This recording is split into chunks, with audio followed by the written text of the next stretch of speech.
Welcome to another episode, as always. Two fans, two opinions, one game. Welcome to Different Ends. I'm Ash. And this is Rob. Every week, we'll be breaking down the biggest stories in football, sharing our views, and probably disagreeing more often than not. In today's episode, we'll be discussing the World Cup games so far, the teams making headlines, and the stories that everyone's talking about.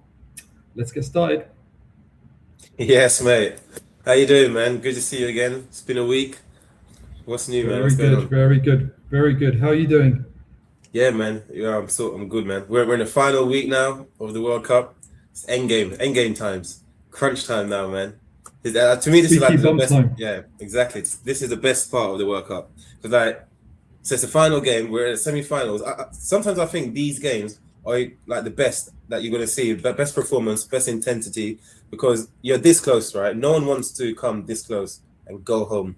Like you need Yeah. to make that final. And what's even more, so you know the losers. So basically, whoever loses, they still have one more game to play, right?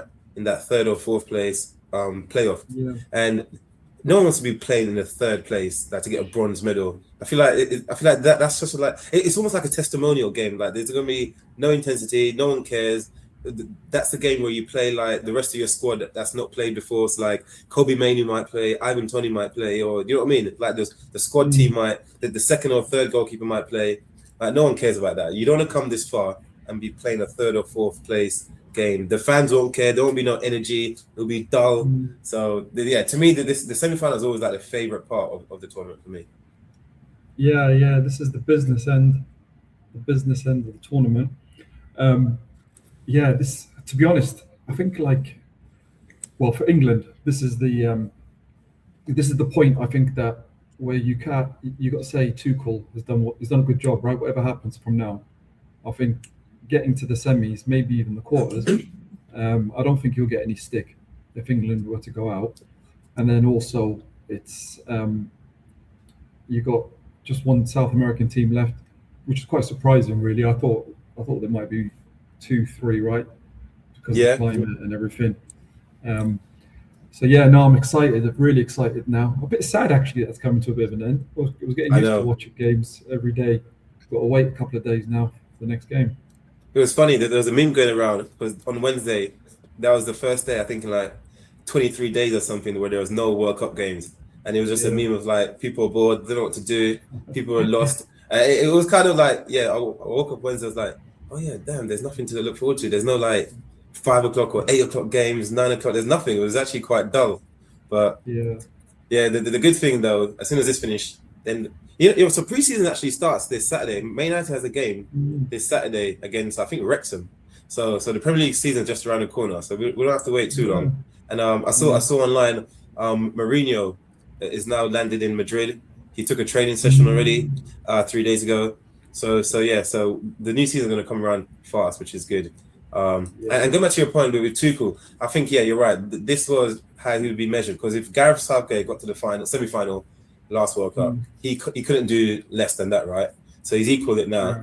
So I think yeah, so he saved grace. Put it that way. If he had got knocked out to Norway, then people would have asked questions. But Yeah. to get to the semi-final, yeah, he's definitely saved grace, and yeah, he's done good. He's done good for sure. Yeah. Yeah. Definitely. But but yeah, so let's go through the games. So all the quarterfinal games were played this week. So let's do them in order. France versus Morocco. Did you watch the game? Yeah. No, I was really looking forward to that game. I watched it. I thought that I thought in the end, kind of the France were too strong. I thought Morocco missed Siberi kind of as their focal point and outlet. I didn't He was understand. He was on the bench weakness. though. Why didn't he play? I can only think that he was. I can only think that he wasn't fit enough to play, but maybe he might be fit enough to take penalty potentially, right? If the game went to penalties, that's the only thing I can think of. But I think that they definitely missed him. Um, Mm, it's very difficult to keep the France forward line quiet. Like Mbappe has a bad game, you got Dembele. Dembele has a bad game, you got Mbappe or Elise. You've got Barcola off the bench. Um, just very strong, man. Did you see You watched the game. Yeah, I watched all of it, man. The full game, man.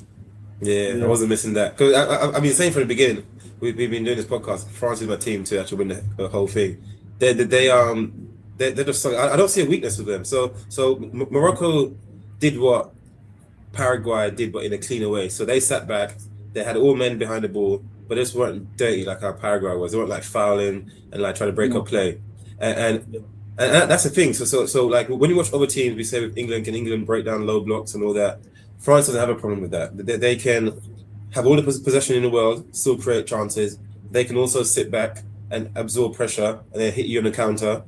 They got fast, quick defenders. Like a lot of people saying, "Oh, how what's his name? Upamecano, how he's a liability, but he's not. He's maybe for Bayern Munich, but we said it at the beginning of this podcast, like first episode, when players put on their national shirt, it's like they raise their game 10-15%, right? He's been better than Saliba, right? He's been better than Saliba. He's stronger, he's quicker, he's not made up, he's not foot wrong. And Saliba's obviously doing Saliba things, like he's been special. Then you got the two like left and right backs. So defense, they're solid. I don't see a weakness there. Midfield, the midfield's a joke, man. Like they've got the most fluid front four in football right now. You don't know where they're going to be, what position they're going to be. They never stay in the same position. They're always rotating. They're always dropping deep, and they've got runners. It's just, how do you mark that? Like, how do you? Yeah.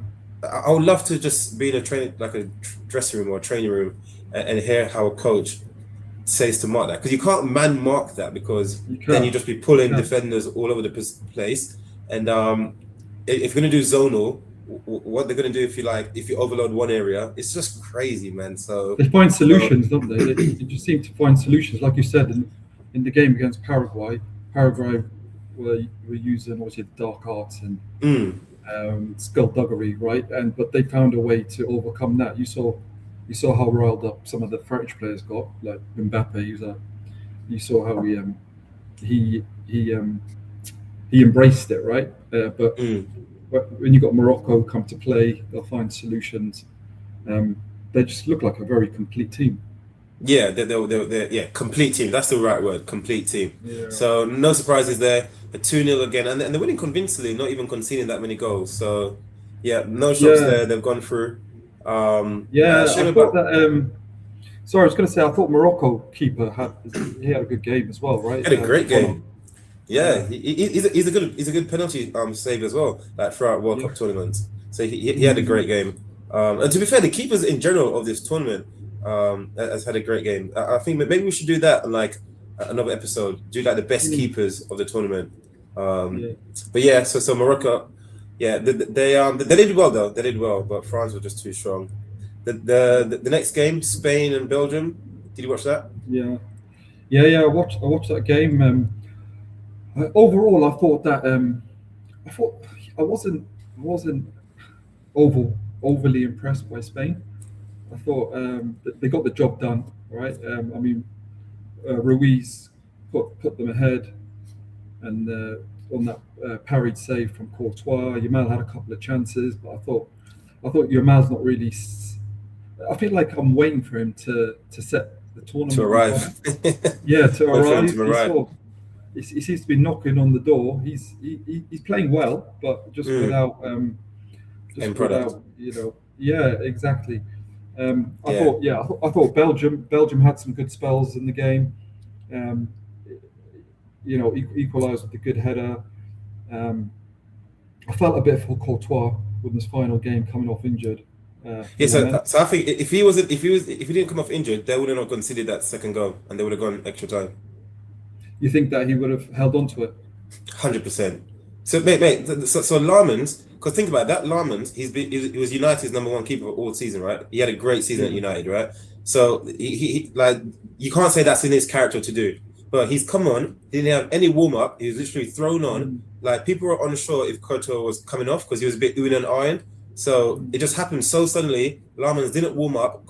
That's his first ever game in the World Cup, right? It's his first ever tournament, first ever game. To be thrown on in that situation, I think it was too much for him. Mentally, nerves, everything, pressure. Because if you watch him, watching for United, he was not making those sort of errors. Yeah, and that man scored again, another late goal. Reno. Came off the bench. Mm. He scores big goals, doesn't he? He seems to like. He's got a knack for it, even The for big Arsenal occasions. in the Premier League. Yeah. Yeah, for Arsenal, he does it. Yeah. But it's like what you said, in Spain. So before this, they set a World Cup record. I think they've not conceded in 5 consecutive games, which is okay. And they play good football, but every time I watch them, it's like there's something missing. They're not convincing as they once was. And I don't have to put my finger on it because they do dominate games, but I feel like they would do because of the type of players they have. But just having 80 or 70% possession, but then when they get to the final third, doing nothing with it, is that anything to be worried about? Because you can have all the possession if you're in front of goal, just passing it side to side. So there's a stat that in the whole competition, this whole tournament, Rodri has made the most passes. Yeah. But he did that for Man City as well. He's that number 6, right? Just going to be passing the ball from defense to attack, side to side, backs out. I'm not worried about it. But they're a good team. But I don't think there's something missing. I don't know if it's the up front, if it's because Lamar's not clicked, if it's their striker, Mikel Oyarzabal. But yeah, there's something missing with them. But they got the job done, and now they're in the semi-final. Yeah, we'll see in the next game if they're the real deal or not, right? We'll see how they fare up against the mighty France. Yeah, and we'll touch upon Mbappe and Lamar later on in the podcast as well, because it's true, Lamar hasn't arrived. So we'll discuss that later on. But the main game, or should we do Argentina first, or do England? Let's do Argentina. Do Argentina. Okay, so Argentina defeats Switzerland. Don't think anyone was ever in doubt about that result. The only thing that I was more shocked about is that, again, they let it go to extra time. So this is their third game in a row now that they've gone to extra time. I actually thought that would have been more convincing. I thought it would be like a 2-0 because they learned from their mistakes. They don't want to live life on the edge, but they didn't. They live life on the edge again. And they got the job done, I guess 3-1. People are saying it's like that's the character of a champion to go behind or to have a setback and keep bouncing back. But is that sustainable? Yeah, I thought that same as you. I thought it would be more convincing, Argentina. I mean, 3-1 doesn't really tell the whole story. Because I think Switzerland did give it a good go. I thought they had spells where they dominated, and they were knocking on the door deservedly when they equalised in the second half from Ndoye, who was a big threat for them. But yeah, I guess it's good for Argentina getting players on the score sheet, different goal scorers, we say, not just rely on Messi. Stunning strike by Alvarez, I think. Beautiful. Ridiculous. Yeah, beautiful. He's got that in his locker, hasn't he, Alvarez? It's like his trademark curler into the top corner. It's his first goal of the tournament as well. So he's been dying to score. Yeah, his first goal as well. Yeah. Well, I did feel for the Swiss, and then obviously the controversy with the second yellow card for Mbolo. Yeah. See, he's an idiot though. He's an idiot. There's no excuses. There was a clear dive. It was a blatant dive. But he was just riled up before that. I don't know what it was, but in the first half he made a tackle that he didn't think was a yellow card, and ever since then the referee booked him. It was got in his head. He was riled up. He was angry. He's just aggy the whole game, chatting to the referee in his ear. He was so distracted. He was so focused on the referee and not playing his own game that you could see it coming. So I actually thought he was going to take him off, but he's been their main striker for Switzerland for a long time. He's playing in various World Cups. He's been like their main man. So he didn't take him off, but he should have come off because even his players were trying to calm him down. But yeah, there was no excuse. That was definitely such a stupid dive as well because it was like at the halfway line. Why did he need to do it there? There was no need for it, was there? And no. I'm sure that the manager is definitely regretting not taking him off because and you see him at the end, right? Tears and I think that's more him being annoyed with himself. I think exactly. That's more embarrassment and shame for what he's done. And they were in the game. They had spells where they were dominating. They were on top. They all show. So when I watch it on TV, there's like a new thing they've done, like a match momentum graph. Yeah. I don't know. Do you guys get that over there? I haven't seen that. Nah, nah. So it's like match momentum, like when there's phases of attack, who has more momentum going like during that play. And Argentina only had momentum when they scored in like the 12th minute, right? After they scored, the whole momentum was with Switzerland up until they scored it. So it was Switzerland were like, they weren't just sitting back thinking they'll go for penalties or extra time. They're actually trying to make a good go of it. Up until they went down to 10 men, and then obviously it was just a matter of when. And Argentina, yeah, they got the job done. But again, they don't look that dangerous. Like, if you can take Messi out of the game, if you can mark him correctly, keep him quiet, they have to rely on like individual moments of magic instead of playing well to win the game, if that makes sense. So, and to go extra time 3 times now consecutively, that's not looking good. Yeah. I felt for the Swiss. I think they can be, apart from the one player, they can all be proud of themselves. Yeah, good tournament. It was okay. Yeah. So Argentina goes through. Again, no surprises there, but yeah, mate, the main event, man. So England versus Norway. England had to sort of on such a high after beating Mexico at the Azteca, and then they had to deliver it again, and they lived up to it. It was a bit shaky at the start, but they got the job done. What did you think about the game? Yeah.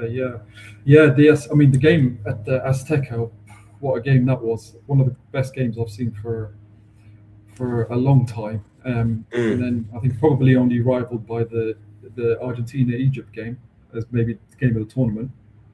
Yeah. But there's always that risk, right, where players could get almost like a hangover, right, after such a dramatic win.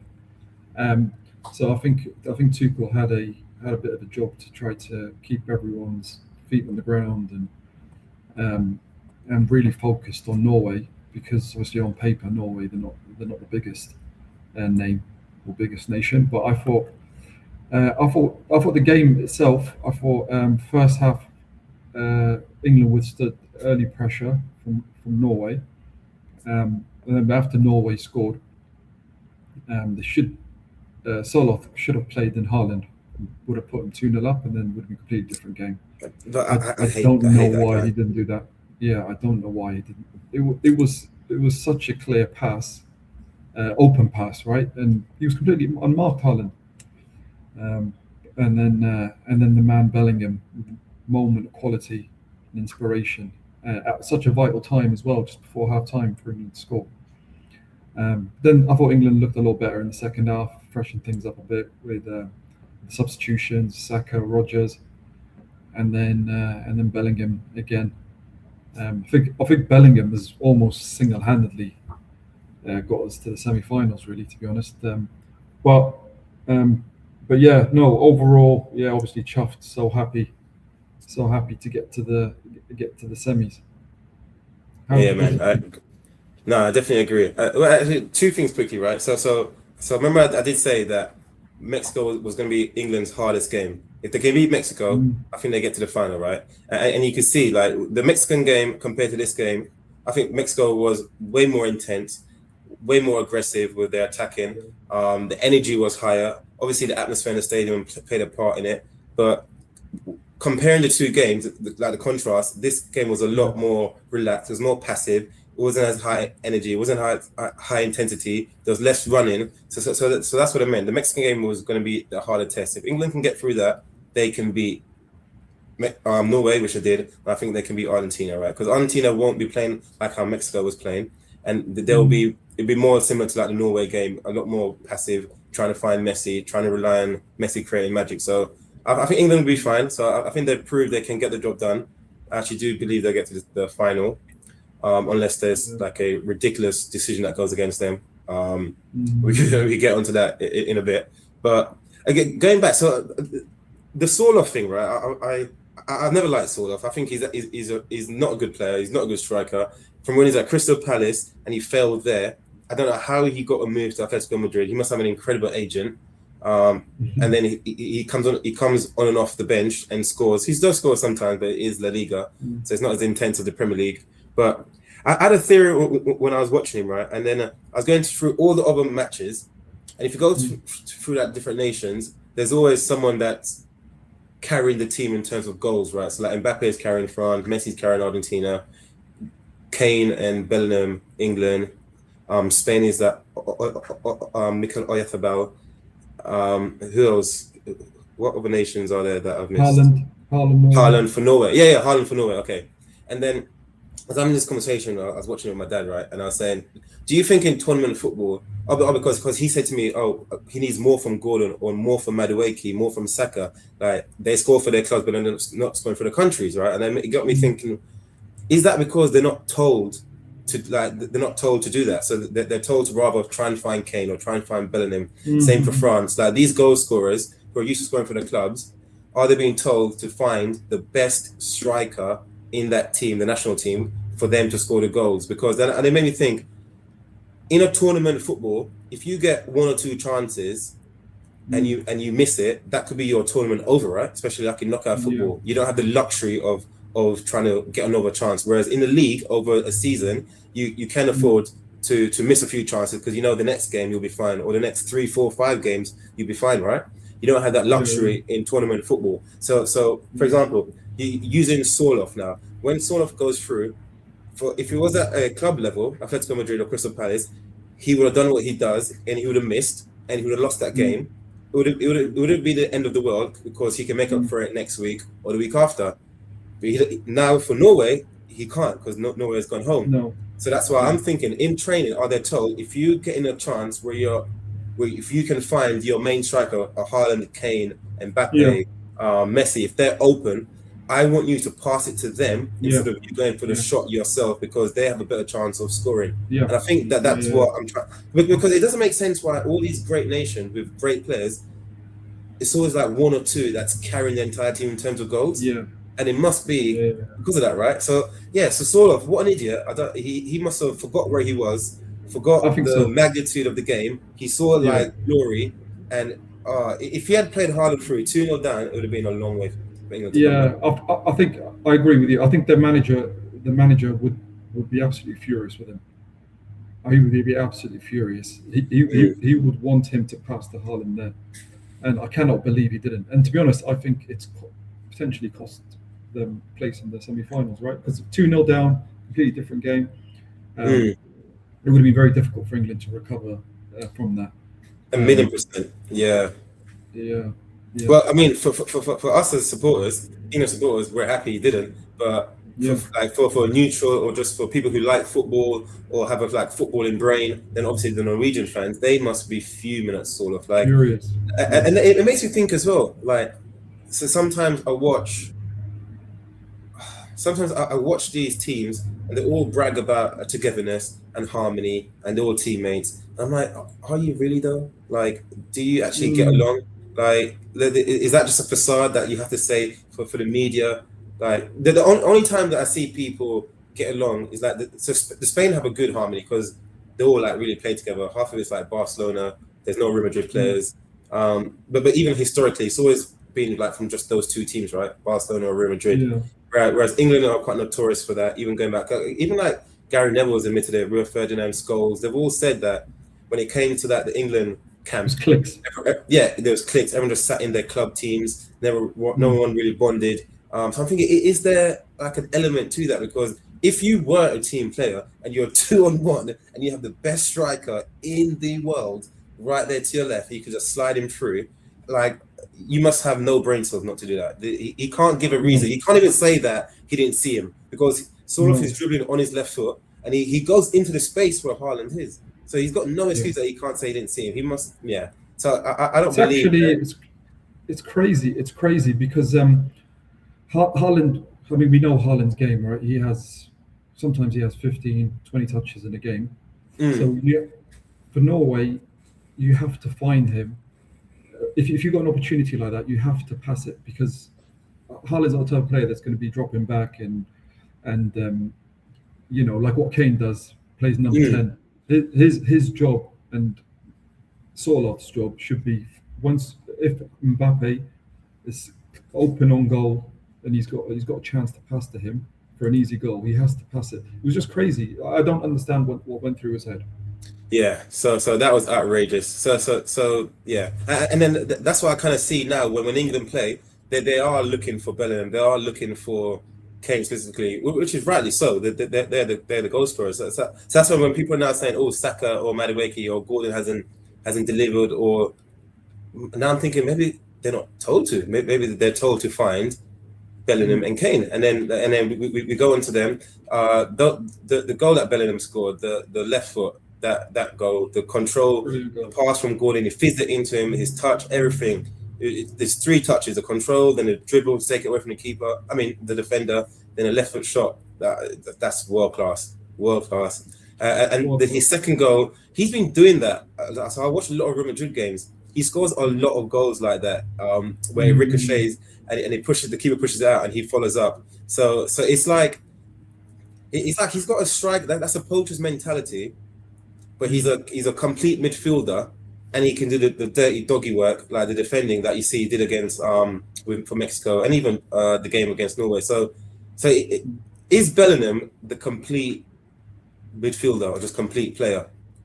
Yeah, he is. He can do everything. He can head it. He can dribble. He's physically strong. He scores goals. He runs up and down. Got a great engine. He can defend. We saw his clearance against Mexico, that last ditch clearance. He's got a fantastic attitude, and he's a winner. He's got everything. I think he's the most complete midfielder in the world right now. I think so. And do you think so? Does that make him so? Is he the best midfielder currently right now? Like, who's better than him right now? On current form, I don't think there is anyone better than him. Yeah, I think he's the best. Yeah. So like, if you had to put someone into that argument, I was thinking maybe Elise for just to have someone to compare, like have a debate with. But even with Elise, they moved him from he's a right winger. They moved him to number 10. That's not his normal position. For Bayern Munich, he'll go back on the right. But even so, Elise doesn't have the whole, like, the completeness that Bellingham has, right? The engine, the box to box, the defending side of it, and Bellingham has the goals. Where Elise is skillful and he's got like 5 assists. That's the most in any World Cup. He's not got the goals to it, whereas Bellingham's got the assists and goals, right? And now Bellingham's talking about complete. Yeah, you're talking about completeness. It's Bellingham, yeah. Yeah, I was going through each team. Like, you go through Spain, you go through France, Argentina, and then even the ones that got knocked out, Germany, Netherlands. I think Bellingham is currently the best player, the best midfielder right now on this planet. And then it brings it back to, I still don't know. Like, I must have been sleeping, or I must have been in a coma for, like, I don't know, the half of this year, right? Why did people think it was a question that he wasn't going to come to the World Cup? I think I must have missed that part of this year. I don't know where it was, but like, how was it in any doubt that he was not going to go to the? And people are saying that he shouldn't even be starting. No, but do you think that? I mean, a lot of that came about because of Tuchel, right? Because of a few comments that Tuchel had made, and obviously he had dropped him as well. Whether that was fitness related or not, he had dropped him. Do you think that was good man management by Tuchel, or do you think it was a fluke? I think it was a fluke. I think Tuchel got it wrong. I think that there are some managers where it's like tough love, but you can see it in how they communicate about that player and also to that player. It wasn't tough love from Tuchel. There was something else. We'll never know unless Bellingham, because we don't know what happens behind closed doors, and Bellingham would have to come out and say, right? And that we don't know. We're just speculating, but we've seen managers in the past that does that tough love, and it riles at the player, and he gets the best out of it, right? That wasn't the same vibe that Tuchel was giving, and Tuchel was almost borderline giving the same treatment that he's giving to Alexander-Arnold right now. Like, him and Bellingham were getting the same, being left out of the team, but it's just that Bellingham had too much quality over, like, Alexander-Arnold, that you can't leave Bellingham out, right? But it's almost the same sort of treatment, and obviously quality would always prevail. It's like some managers, it's anything in life, right? Some managers will have their favorites. Some managers just don't like it for whatever sake. Look at Ruben Amorim and Kobe Mainoo. That's a perfect example, right? So, and as soon as Amorim's gone, Kobe Mainoo's been like one of our best players, and he's now made the England team for the World Cup, right? So I don't know what it is. I don't know what happened behind closed doors, but But people I will bought into say that. that, yeah. People, sorry to cut you. Yeah, people did buy into that, but whether it was inadvertently or not, right? Because Bellingham did say himself at the start of the tournament, he said he was playing with a chip on his shoulder, right? He Yeah, because said he had he was to. playing because he had to, yeah. So I think everything around that whole debate, um, I think it has brought something more out of Bellingham in this tournament. It's obviously he's a fantastic player. He's amazing quality. Although I'm not sure he's had the greatest of seasons with Real Madrid this year, but He's had injuries though. he's had injuries, yeah. But Yeah. he's coming to this tournament, I think, with fire in his belly and a point to prove. And I think he's played like that. He's been one of the players of the tournament, if not the player of the tournament. Yeah, yeah. He's been playing like as a point to prove because he feels disrespected. Yeah. And yeah, so maybe yeah, inadvertently he's definitely helped his game for sure, for sure. Yeah. But yeah, he's definitely been our best player. This is his team, right? I don't know. A lot of people might say, "Oh, it's Harry Kane's because he's a captain," and they're trying to compare him to like other past greats, Bobby Charlton, stuff like Bobby Charlton. But this is Bellingham's team, right? The future of England should be built around Bellingham to 23 carry years on. old. Yeah. 23 years old and playing like such a maverick, and you can see it as well. So the reason, just going back to the whole Tuchel point, that it wasn't tough love because you obviously heard the post-match interview, right? Yeah. Yeah, where Tuchel made comments that he wasn't happy with the performance, and and Bellingham kind of like bit back and went against it, sort of thing. Yeah. So if there was such love and harmony as everyone's claiming, because it's not the first time managers done that, right? So like Fergie was notorious for doing that. Mourinho, Pep, Klopp. Like if the team wins and they perform badly, the managers, those sort of managers in their own right, would say it, like they'll come out and say it, right? So it's not like Tuchel didn't do nothing that was crazy. No. But what was crazy is the response from Bellingham. Like we've not really heard Yeah. many players doing that. I've never really heard a player going against Fergie in that like regard, or even No. Pep. So I think that spoke a lot as well. Yeah. No, I was quite. It was quite shocking, wasn't it? Like hearing it, like it blatantly saying, like going against the manager, saying maybe he's essentially he doesn't know what footballers go through, right? So it was quite shocking to hear it, but I think it shows that Bellingham is he'll say what he feels, right? And I liked it.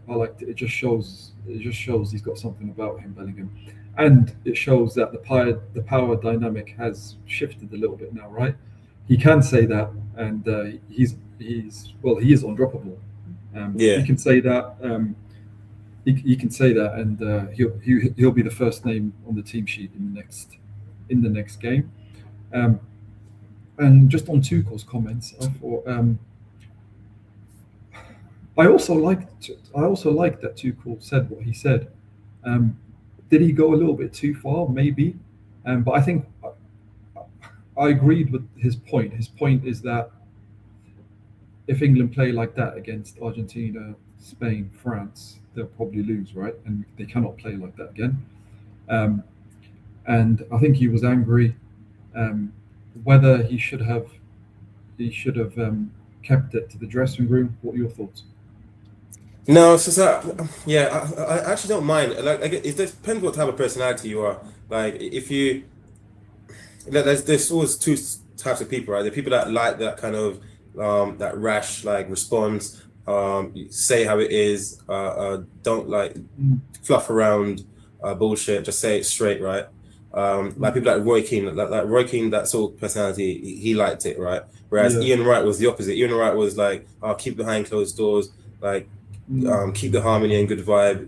Don't like what's the word? There's a phrase. Don't rock the boat. Rock the boat, or like don't air your dirty laundry, sort of thing, right? So for me, I don't mind it because like I said, like you can scrape through games and you've won the game, which is all good. But you have to bring them back down to earth, right? And that performance was rubbish. It wasn't good enough. We were lucky. I don't mind when people say you won the game, but do recognize that you are lucky. So I actually don't mind the response. But I can see the other side of the coin where people are like, he shouldn't have said that.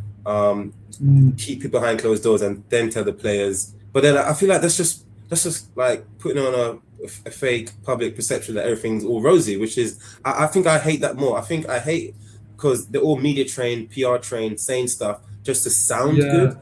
yeah, But yeah, the yeah, yeah, actions are yeah. totally different. I'd rather see the real and true actions, right? So I was happy. I was happy with Tuchel's response. With Bellingham, I was just more caught off guard. But I'm not Yeah. against Bellingham saying it, but maybe because we've not heard it enough from other players doing that kind of thing. Maybe Yeah. Bellingham is going to start a new trend, and players are going to start doing it. But it just caught me off guard. But I'm happy that he did it, and it's true because some managers like you'll find as well, not all these great managers were great players. It's always a case that these great managers like Ancelotti's, your Ferguson, your Klopp, like they were just Mourinho. They're just like bang average player. They never played like at the same level like Bellingham would be, or like a Kane, or like a Messi, Ronaldo, right? So it's true. Like what Bellingham probably saying, that Tuchel's probably never played in such an intense game like this with defending the best striker in the world, Haaland, to contain Odegaard, right? So he's got a point with what he says. But it's also difficult. Go on. Yeah, sorry to cut you off. I was just going to say, I think that I think Tuchel is very, very smart. He's very smart. I think he knows what he's doing. I think he's I very hope so. calculated. Yeah, I think he's calculated. I think he said it because he is trying to get a reaction from the players, and I think that it's a risky move because if England go and beat Argentina and look amazing, right, then he's a genius, right? But if England go and they don't perform, then everyone will be like, what you know, what the hell was he doing? Why did he say that? The players didn't like it, didn't respond to it. But Bellingham might go and have a man of the match performance again, and then it will be like, yeah, he'll be a genius. But I think he knows what he's doing. I think he's very smart. And to be fair, that's why he was brought in, right? England brought in that type of character to take them to that next level. So you can't fault him, and that's why I'm not faulting him. I think it was good that what he did. So, and that's the difference between him and Southgate. Southgate would have never done that, right? So, Never. So it's definitely good. He's got England to the semi-final. I think they'll beat Argentina. So, yeah, man. So all around, it's been a good week. It's been a good week for football for sure. Mate, let's move on to something that's interesting. You must have seen it all online. It's been going on since the knockout stages, actually since the beginning of the tournament, right? So the consensus online is Argentina being treated favorably at the World Cup? And is there a conspiracy, or is there merit to the claim, right? And I'm just gonna read like 5 things, right? And so don't take them individually, but compound them, take them all together, and put it in context of what you've seen that's gone on so far, right? So I'll just go through it quickly, right? So the first thing, did Egypt get robbed? So remember the Egypt game? They had a goal ruled out after VAR went over 100 yards back to a foul that they claimed happened to Martinez, right? So we've been seeing tackles like this throughout the tournament, that it's been more aggressive. They've let a lot more physical stuff go, right? And all of a sudden, that when Egypt scores a goal, they went all the way back to a foul where apparently he did. He kind of clicked and stepped on Martinez's toe, and Martinez fell down. So that they ruled that goal offside, right? I mean, not offside, disallowed. And then later on in the game, Egypt, so Hamadi Fati went to ground as he was pulled back by McAllister. And in the same phase of play, Salah also had his right angle tripped by Alvarez. So the similar sort of incident with Martinez, where he got his ankle tripped. But both those Egypt decisions, it didn't get reviewed by VAR. It wasn't even reviewed. It wasn't even looked at. It was just ignored, right? And the reason is apparently Egypt stood a better chance of getting that goal checked if Salah had been outside the area, because then VAR would be merely judging a foul, as in the case was with Martinez, rather than a penalty decision. So it's like they're trying to justify why VAR didn't look at it, because they didn't want to give a penalty. But if it was outside, then it'd be so if it was outside the box, it would be a foul. But because it's inside, it's not a foul because they don't want to give a penalty. It's just a lot of grey areas, right? So that's the first thing. Yeah. The second thing, France faced a complete team of Argentinian officials, right? Now, it's for the first time in this World Cup. And I was trying to go back to other World Cups, but I couldn't find it, right? But the first time in this World Cup that the whole on-field officiating team, so that's the referee, both assistants, the linesman, the fourth official, and the reserves, and the VAR team are from the same country, which is Argentina. Now, that sounds a bit suspicious, right? And granted that France has been the best team in the tournament. They're one of the favorites. By the way, officials are so for example, like the games, the games are pre-planned and like where they're going to play and what arenas and stuff like that, right? But the officials are not pre-planned, right? It's not like predetermined. So that was also suspicious. That's the second thing. The third thing, now Messi avoids a red card. This is where the whole like conspiracy came from, right? So the first opening game, you saw that tackle that Messi did to Algeria captain, right, Mandy. It didn't even get looked at VAR. He didn't even receive a booking like a yellow card. He got nothing. It was just a normal foul, right? Now, if Messi would have been, so if he was given a red card for that, he would have been banned for 2 games, just like how Jarrell Kwanzaa was for his card against Mexico. 2-game ban, if not 2-game, at least a 1-game ban, right? So then Messi wouldn't have gone on to score the 5 goals he did in the group stages. How would have Argentina, would they have won the group? Would they have got second? We don't know. But I think everyone on a global level, people that don't even watch football, said that tackle that he did deserved a card. If not even a red card, at least a minimum a yellow card, right? Okay, that's the third thing. The fourth thing, right? So the penalties keep stacking up for Argentina, right? So everything I'm telling you, by the way, is facts. It's not like me having an agenda or I'm not making stuff up, right? This is all like factual. It's all online. Do your research, right? So the fourth thing, when Argentina won the World Cup in 2022, they set a new record in the process, right? So they had 5 penalties that were awarded, and that was the most any team has ever received in World Cup history. Yeah.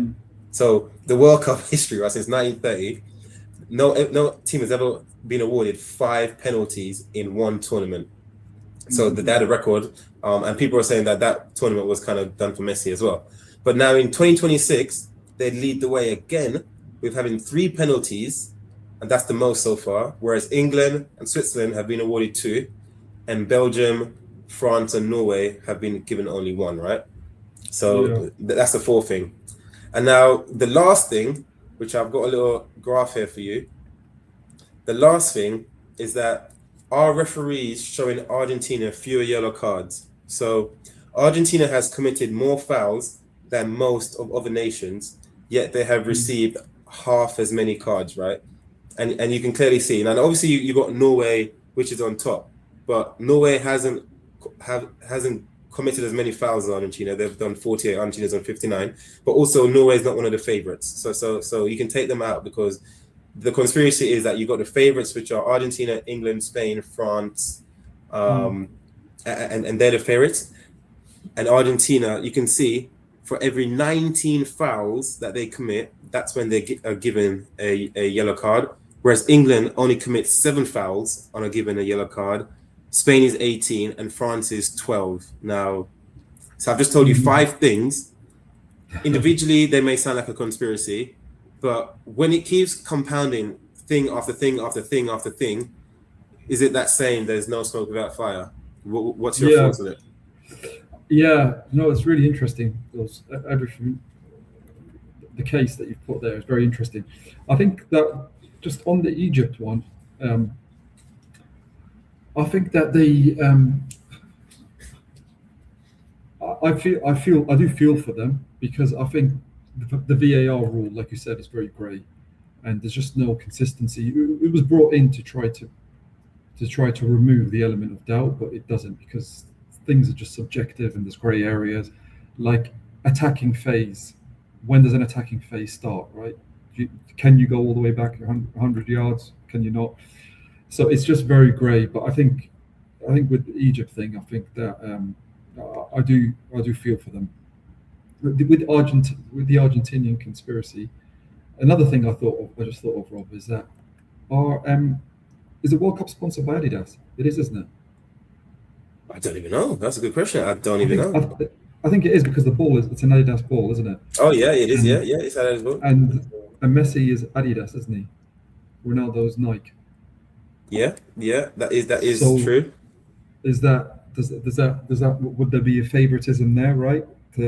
Is there a conflict of interest where Adidas would, So yes, it is. Yeah, I just did a quick Google, and it says it says Adidas is one of FIFA's top tier FIFA partners, and they currently sponsor the World Cup. So I did not even think that.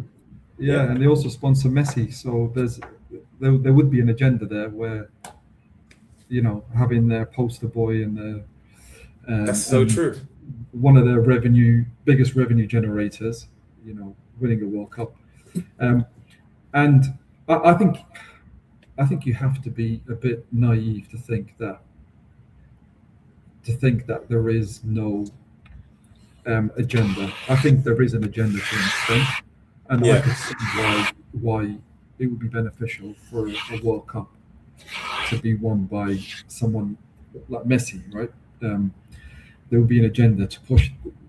There would be reasons to push that agenda. I think you have to be naive to think that they wouldn't. So 50-50s, and like you mentioned with the red card, the potential red card, I think that there is a bit of they would be inclined to give him the benefit of the doubt when it comes to stuff like that, because they want Messi on the field, right? Especially if it's his last World Cup as well. Yeah, it's last World Cup, so I think and with everything coming out around FIFA, the whole Bellingham thing and corruption and them being easily swayed, it just brings this to the fore even more, right? 100%. So I just thought it was an interesting when I saw it. And guys, let us know what you think. Like, are Argentina being treated favorably at the World Cup? Is it a conspiracy, or is there merit to the claim? But yeah, so that's interesting. But mate, let's wrap up. So semi-finals, the battle lines are being drawn. Like we said, this is it. This is probably the most important game a lot of these will ever play in their careers. Some are just beginning their careers, and some are ending. It's like the last World Cup. So let's start with France versus Spain. The preview. What do you think? It's Mbappe versus Lamar. Who's taking this one? I'm going for France with this one. I think France will be just too strong. And I'm going to be a bit controversial here, and I'm going to say it's going to be more comfortable than people think. I don't even think Spain will score.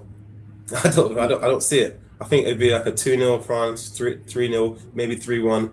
I don't think it'll be a tight game. I don't think it'll go to extra time. No. I just don't see Spain having the firepower. And it's like you said at the beginning with Lamar. I think the reason why we're focusing on Lamar is because all the other big hitters have arrived, right? Like, this is a tournament where all the strikers, all the world-class players have delivered, right? Mbappe, Messi, Haaland, Kane, Bellingham, Vinicius, like Dembele, all the players that are big names for their clubs respectively and do it for the Champions League, they're delivering. So Lamar, that's why we're talking about him now. He's had a great tournament. He's taking players on. I think, honestly, sometimes when I watch it, I just think he's just there for a good time. Like, there was one game, it was the Austrian game, right? He had 0 shots on target. He had 0 assists, but they gave him man of the match. And I was thinking, how is this even possible, right? But because he nutmegged like about 7 or 8 players. And I think he's just there to get the crowd up, have fun. And he's going to be at plenty more World Cups, but he's just having the time of his life. But in terms of Spain, trying to beat and break down that French team, I think that. And what's scary as well, I don't think anyway, we've seen France click into like 4th or 5th gear. They've been playing in 2nd gear all along. I think in the Spain game is when we see them step it up, because they haven't really broken a sweat at all so far in this tournament. So that's going to be interesting. I'm going for a France win as well, and then England versus Argentina. Can England contain Messi, and equally can Argentina contain Bellingham? It's very difficult to contain Messi. I mean, if you saw the game against Egypt, Egypt contained them, but up to 11 minutes to go in normal time, and then he just decided to turn it on. He literally just decided to turn it on, and because he had a quiet game. That's one of his poorer games, and look what he's got, a goal and assist. After missing a penalty. Yeah, it was literally Egypt went 2-1 up. I think it was 11 minutes of normal time left, and then it was almost like he looked around and thought, "Oh, I better start playing." Yeah, And then he scored and then got the assist. Literally, literally, that's it was exactly yeah. what happened. So it's going to be very difficult for England to contain him. Some might say it's impossible to contain Messi, but I think our defense and our keeper is going to will at some point face Messi free kicks, Messi shots. So I think we're going to need a bit of luck, but I do think we should not have to, or we shouldn't fear Argentina, because we got Bellingham, we got Kane, we got our world class players of our own. And I'm going for a tight England win. Yeah, no, same. I'm like, I don't think it'll be as tight. Like I don't think it got extra time. To be fair, I'm actually that confident it won't go extra time because I'm looking at the midfield, right, and I think we have a better midfield than they do, right. So they got Paredes, Enzo Fernandez, and McAllister, right, and I think our midfield, Anderson, Rice, and Bellingham is stronger than those three. So I think England are more robust, or quicker, faster, stronger. Now, Argentina leaks goals, right? So they got Romero and Martinez. Romero for Tottenham and Man United, and Martinez from United. They leak goals. They got mistakes in them. Then like I still think our attack can get at the Argentinian defense like easily. It's just that they have to just stop Messi pulling off like a moment of brilliance or magic from like a set piece or a free kick or just like so crazy pass. Yeah. But it like if you go man for man, I think England has a much stronger team. Agreed. Yeah, man for man, we do have a stronger team. It's just the Messi. I think it's the Messi factor. That's all it is. Yeah. Yeah. If you can keep Messi quiet though, so basically, if we can do what Egypt did, we'll just see it out. Because obviously Egypt is not technically as good as England, right? So that's what I think. I think England can do what Egypt did, but actually just see the game out and win the game. See it out. Yeah, because Egypt was 2-0 up, and Argentina scored 2 goals in 3 minutes. England won't allow that to happen. And plus the bench, like Egypt. Think about the squad depth from Egypt to England, you can't compare, right? So England has better squad depth that they can bring players on to close up the game. So I genuinely think they'll win this game in normal time, and it'll be a France versus England final. Yep. Yeah. Right. Yeah. Okay, but mate, thanks again for another podcast. Good chatting to you. Thanks guys for tuning in to different ends. Now whether you agree with us or feel we're completely wrong, we appreciate you joining the conversation. If you've enjoyed the show, please like, share, and subscribe. It really helps us grow. And remember, in football, there's always different views, different opinions, and different ends. We'll catch you in the next episode. Peace.